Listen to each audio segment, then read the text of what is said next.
Hello guys!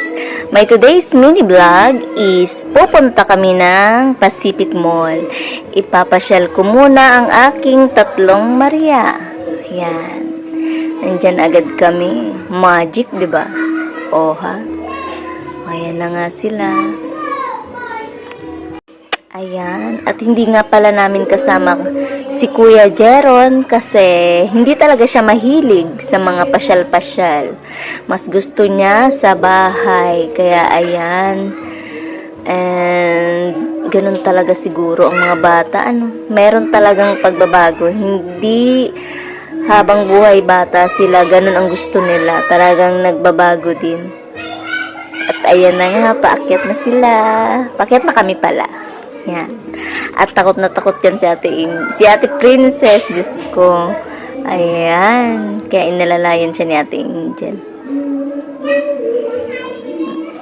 Ayan. And sa third floor kasi kami pupunta yan. Yan. Kain kaming burger. Yun lang. Ang importante ay nakapag-banding ng sandali. At ayan na nga. Si Inday girlie nyo. Bumanat ng kanta. Yan. Kanta-kanta is life yan eh. Hindi talaga mawala sa buhay ko ang music. And ayan si Ate Angel. Hindi talaga papakabog yan. At gusto niya din talaga. Kanta din daw siya.